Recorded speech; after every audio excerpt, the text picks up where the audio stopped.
¡Ay, me jaló! ¿Y para qué se está moviendo, hombre? ¡Ay, cabezota! No logro verme en el espejo. Pues, ¿para qué quiere verse con esa cara de tonto? Cantinflas fue mucho más que un simple comediante. Representó al pueblo, defendió la justicia con humor y se convirtió en una de las figuras más queridas de la historia del cine en español. Detrás de ese personaje humilde y carismático estaba Mario Moreno, un hombre reservado, disciplinado, que siempre mantuvo su vida personal bajo estricto secreto. Durante años solo se conoció lo que él quiso mostrar, hasta hoy. ¿Por qué? Aunque su carrera fue impecable, el final de su vida estuvo ensombrecido por conflictos que jamás habría querido protagonizar. Problemas familiares, decisiones tomadas a sus espaldas y documentos firmados en circunstancias dudosas comenzaron a construir una trama oculta, y ahora, a 32 años de su muerte, lo que se ha revelado sobre Cantinflas está dejando al mundo boquiabierto. Para entender el origen de estos conflictos que hoy salen a la luz, es necesario repasar brevemente su historia y comprender los pasos que llevaron a este desenlace. Cantinflas nació como Mario Fortino Alfonso Moreno Reyes, el 12 de agosto de 1911, en el modesto barrio de Santa María la Redonda, en la Ciudad de México. Fue el sexto de 14 hermanos, aunque solo 8 sobrevivieron. Su padre era cartero, su madre ama de casa, y desde pequeño Mario mostró una mezcla singular de astucia callejera y una determinación silenciosa. La vida no fue sencilla para él. En sus primeros años desempeñó múltiples trabajos: boxeador amateur, limpiabotas, carpero, torero, asistente de peluquería, e incluso se enlistó en el ejército, mintiendo sobre su edad. Fue en los años 30 cuando su destino cambió al unirse a las compañías de carpas itinerantes, espectáculos populares en México, donde creó un personaje que, sin saberlo, transformaría su vida para siempre: Cantinflas. Su debut en el cine fue en 1936 con la película No te engañes, corazón, pero no fue sino hasta 1940, con Ahí está el detalle, que se consolidó como una verdadera estrella. La frase que pronuncia en pantalla: no es lo uno ni lo otro, sino todo lo contrario, definió su estilo: hablar mucho sin decir nada, una habilidad que dio origen al verbo cantinflear, reconocido incluso por la Real Academia Española. En la pantalla, Cantinflas representaba al mexicano humilde, simpático y valiente, que burlaba al poder con ingenio. Fuera de cámara, Mario Moreno era reservado, metódico y sumamente disciplinado. Según varios colegas, no buscaba amistades ni afecto en los rodajes, pero gozaba de gran respeto. Mientras su carrera ascendía, su vida amorosa también tuvo un giro importante. En 1929 conoció a Valentina Ivanova Subarv, una actriz rusa con quien se casó en 1934. No tuvieron hijos biológicos, pero en 1960 adoptaron a Mario Arturo Moreno Ivanova, a quien criaron como su único heredero. La relación con Valentina fue firme, aunque su carácter fuerte contrastaba con el emocional silencio del actor. Aún así, Mario la consideraba el gran amor de su vida. Durante las décadas de los 40 y 50, Cantinflas filmó algunas de sus películas más aclamadas, como Ni sangre ni arena, El gendarme desconocido y El bolero de Raquel. Con La vuelta al mundo en 80 días, en 1956, logró conquistar también Hollywood, llevándose un Globo de Oro al mejor actor. Su fama sobrepasó fronteras y lo posicionó como uno de los comediantes más influyentes del siglo XX. Contexto: al mejor intérprete. Su renombre cruzó fronteras y lo estableció como uno de los humoristas más emblemáticos del siglo XX. Sin embargo, su existencia no se limitó únicamente al arte. También se destacó como empresario próspero, invirtiendo en inmuebles, productoras de cine y ranchos ganaderos. Llegó a presidir el sindicato de actores ANDA y cultivó relaciones cercanas con figuras de poder, como el presidente Gustavo Díaz Ordaz. Estas conexiones políticas le otorgaron ciertos privilegios, pero también le acarrearon críticas. Algunos lo consideraban el comediante del pueblo, mientras que otros lo veían como un títere del sistema. Al mismo tiempo, la salud de su esposa fue deteriorándose. En 1966, Valentina falleció a los 50 años debido a un cáncer óseo. La pérdida de su pareja lo afectó profundamente, aunque intentó seguir con su carrera con normalidad. Durante los años 70 y principios de los 80, su personaje empezó a evolucionar de pícaro callejero a una figura con mensaje moralizante, lo que generó divisiones entre su público. Su última película fue El barrendero, estrenada en 1981. Tras eso, se retiró del cine, aunque continuó participando ocasionalmente en entrevistas y eventos públicos. Después de décadas de fama, riqueza y contradicciones, el comediante más querido de México se fue alejando del foco mediático. Lo que nadie esperaba era que detrás de ese retiro se gestaba una tormenta de secretos y conflictos familiares que solo saldrían a la luz tras su muerte. Época de transformaciones. A principios de los años 60, la figura de Cantinflas era intocable. Mario Moreno había dominado el cine nacional, triunfado en Hollywood, y su imagen representaba la cúspide del orgullo mexicano. No obstante, el mundo del entretenimiento estaba en plena evolución. La televisión comenzaba a liderar el consumo cultural y el actor sabía que debía adaptarse o resignarse a desaparecer gradualmente del centro de atención. Durante esa década intentó incursionar en la pantalla chica. Se comenta que revisó guiones, evaluó propuestas e incluso mantuvo conversaciones con nuevos talentos emergentes en el medio. Uno de esos talentos fue Roberto Gómez Bolaños, conocido como Chespirito. En ese momento, Gómez Bolaños aún no era el fenómeno que llegaría a ser, pero ya escribía y proponía ideas para programas de comedia. Según testimonios de la época, una de esas propuestas fue ofrecida directamente a Cantinflas, un formato que permitiría trasladar su personaje al lenguaje televisivo con secciones, sketches y una narrativa ligera que encajara con los nuevos tiempos. Sin embargo, Mario Moreno rechazó la oferta. Las razones nunca quedaron del todo claras. Algunos dicen que no quería rebajarse a un medio que consideraba inferior. Otros sostienen que temía perder el control artístico sobre su personaje. Y no faltan quienes aseguran que fue simplemente por orgullo. No quería compartir el protagonismo con otro comediante que ganaba terreno. Sea cual sea la verdad, ese proyecto nunca se concretó y con el tiempo Gómez Bolaños se transformó en una leyenda por mérito propio, mientras Cantinflas se distanciaba de los reflectores. La negativa de Mario Moreno a colaborar con Gómez Bolaños no fue solo una decisión artística, sino que marcó el comienzo de una desconexión profunda entre Cantinflas y las nuevas generaciones. Mientras la televisión ganaba terreno y personajes como El Chavo del Ocho se convertían en íconos populares, Cantinflas permanecía fiel al cine tradicional, aferrado a un formato que empezaba a perder vigencia. Para muchos críticos, la transición de Mario Moreno a las películas a color simbolizó algo más que un cambio técnico. Representó una transformación en su personaje. Mario Moreno, al incursionar en el cine a color, representó algo más que un avance tecnológico.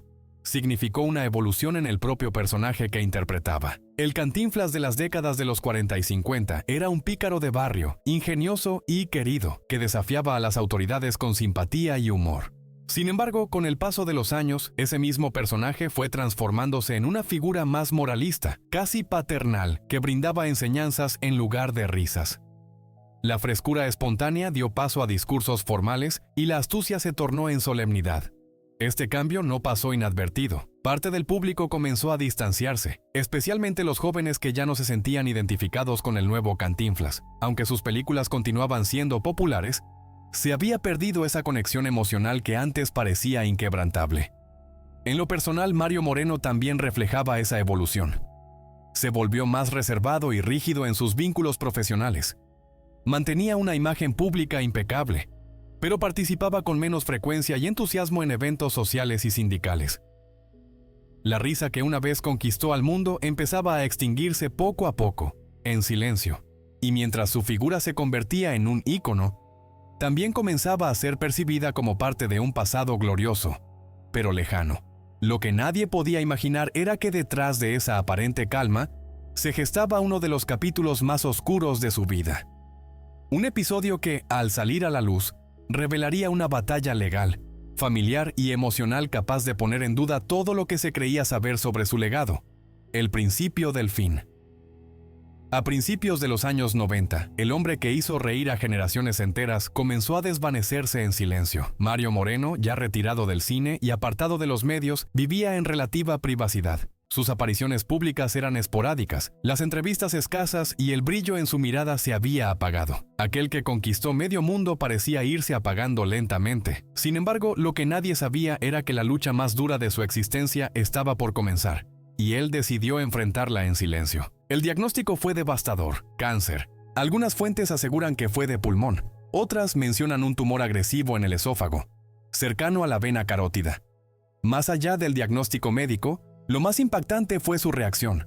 Mario optó por ocultar la gravedad de su enfermedad, incluso a quienes más lo amaban. No fue por orgullo, sino por dignidad. No quería compasión ni ser recordado por su deterioro físico. La enfermedad avanzó rápidamente, perdió peso, su voz se debilitó y su movilidad se redujo drásticamente.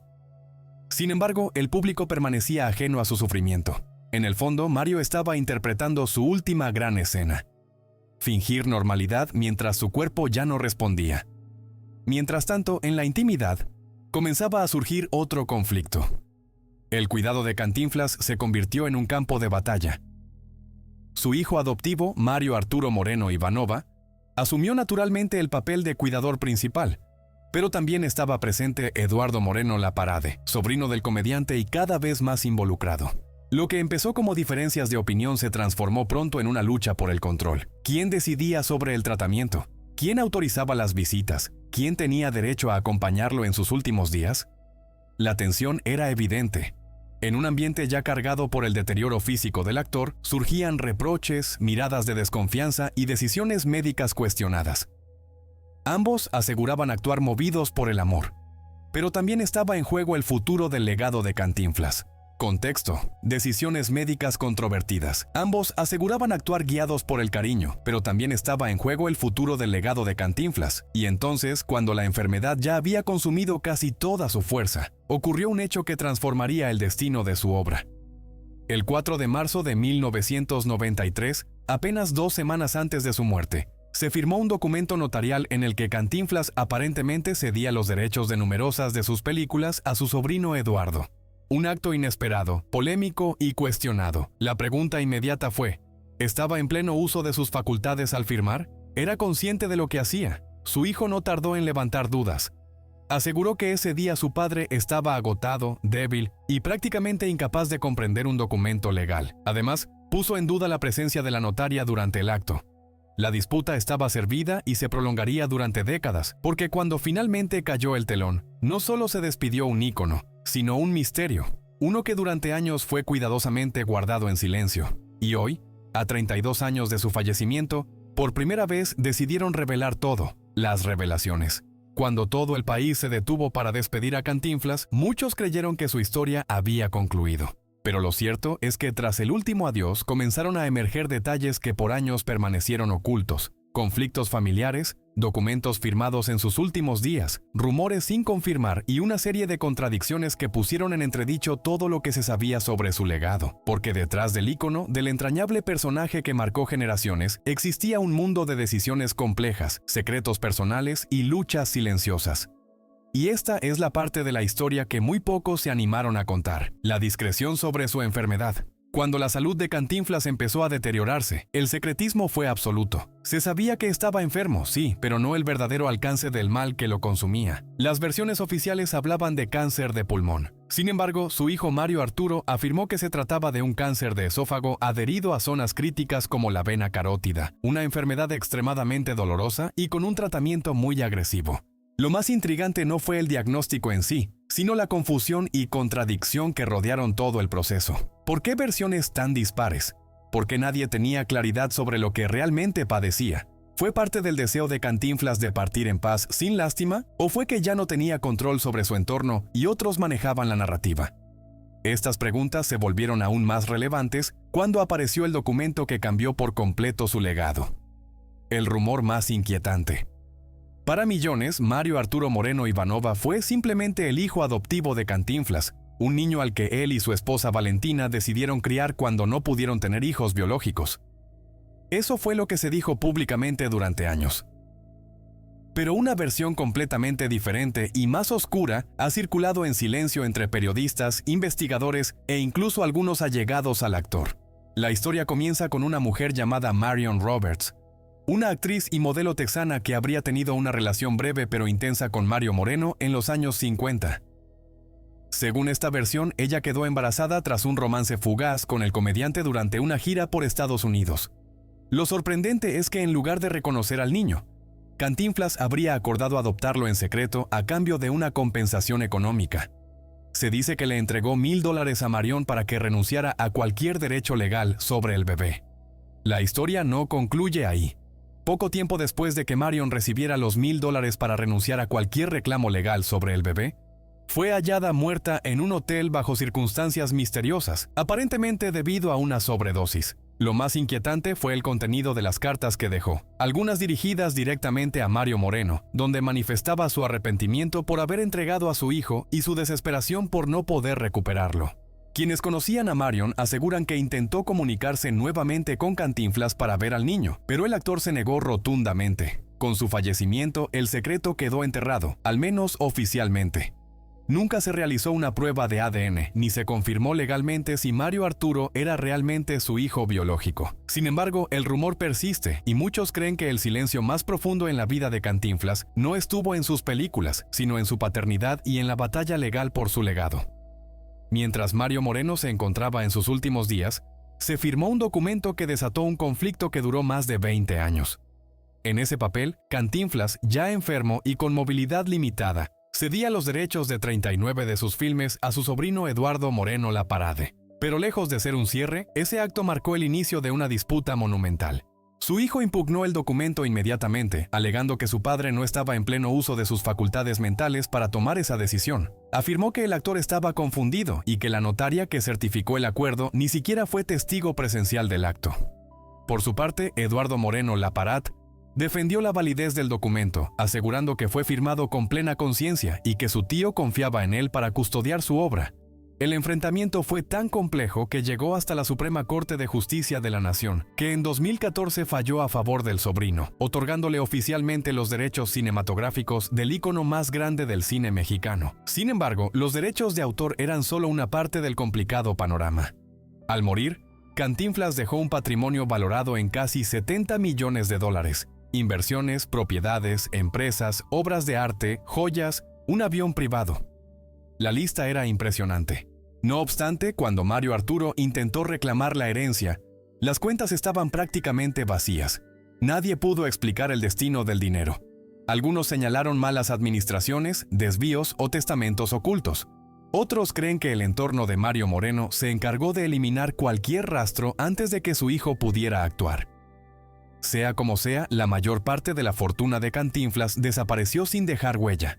Lo más trágico es que ni el hijo ni el sobrino vivieron lo suficiente para cerrar esta historia. Mario Arturo falleció en 2017 y Eduardo en 2021, víctima del COVID-19. Hoy la disputa continúa. Por un lado, los nietos del actor que reclaman su derecho moral y legal sobre el legado. Por otro, Tita Marv, la última pareja del hijo de Cantinflas, quien también exige una parte de la herencia. Lo más absurdo y triste es que ya no pelean solo por dinero, sino por la memorabilia, los trajes, los zapatos, su sombrero e incluso sus cenizas. Así es, sus cenizas. Según denunció públicamente Tita Marves, las cenizas de Cantinflas se están deteriorando por falta de mantenimiento.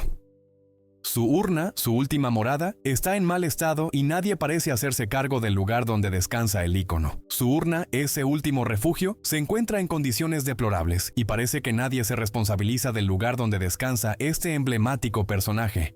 A pesar de las contradicciones, los misterios no resueltos y las disputas legales que marcaron sus últimos años, el legado de Cantinflas sigue vivo en el corazón de millones. Su imagen, su voz y su estilo inconfundible de hacer reír perduran en cada generación que lo descubre por primera vez. Porque más allá del hombre, del silencio, de las controversias y de las incertidumbres que nunca se aclararon, Cantinflas simboliza algo mucho más grande: la risa en momentos difíciles, la crítica envuelta en humor y el consuelo que solo un auténtico artista puede brindar a su pueblo. Hoy su figura trasciende el cine y México.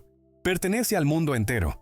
Y aunque su vida personal estuviera llena de luces y sombras, nadie puede negar que Cantinflas fue y seguirá siendo uno de los íconos culturales más relevantes de la historia hispanoamericana. Y ahora te pregunto a ti, ¿cuál de todas las teorías crees que es verdadera? Escríbenos aquí abajo, déjanos tu opinión en los comentarios y si te interesan estas historias donde los ídolos muestran su lado más humano, no te pierdas nuestro video sobre Pedro Infante, donde desvelamos secretos que casi nadie se atreve a contar. Haz clic, suscríbete y prepárate, porque lo que viene es realmente increíble.